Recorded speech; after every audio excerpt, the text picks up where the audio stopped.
For Lacan, the experience of lack or inadequacy is central to human subjectivity. Some key points about Lacanian lack. 1. Lack arises from our premature birth and delayed maturation as humans. We enter the world physically dependent and uncoordinated, unable to express our needs or survive on our own. This primordial state of helplessness and lack of wholeness produces a traumatic gap within us that we constantly attempt to fill. 2. The mirror stage further shapes our sense of lack.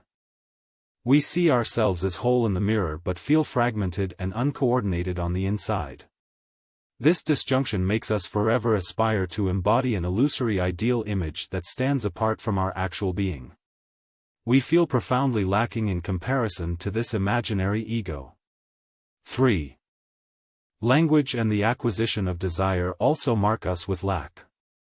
As we learn to use language and symbols to represent our needs, we become alienated from our direct bodily experiences and drives. We can never fully articulate or satisfy the depth of our desires through representation/language. Something is always left unsaid or lacking. 4. We attempt to fill this lack through fantasy and the desire of for the other. We imagine ideal states of wholeness, harmony, and bliss with mothers who would fulfill all our needs and make us feel complete. But these are imaginary, they leave lack intact and even further estrange us from accepting ourselves as lacking. Lack persists. 5. Lack is ineradicable, it is the human condition.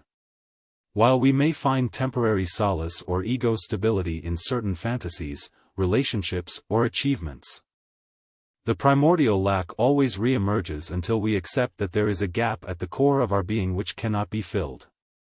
Our sense of self will never feel utterly complete or whole. Some examples to illustrate Lacanian lack. An infant who cries in distress but cannot fully express what they need or lack. They feel helpless, dependent and uncoordinated. A person who believes finding the perfect romantic partner will complete them and fill their lack, but soon feels inadequate and unfulfilled again even in the relationship. Someone who seeks endless ego validation and status symbols to feel whole, but then experiences lack again in the privacy of their own thoughts where deep insecurities persist. A constant feeling that no matter how much you achieve or acquire, something remains missing, an inability to simply accept yourself as you are, with lack and limitation as part of human life. In short, for Lacan, lack arises from our premature birth, dependence on others, illusory ego/ideals, and alienating effects of language, but it is ultimately inescapable. The only way past lack is through it, accepting ourselves as essentially lacking and imperfect, instead of relying on fantasies of wholeness. Lack is the existential truth of the human condition.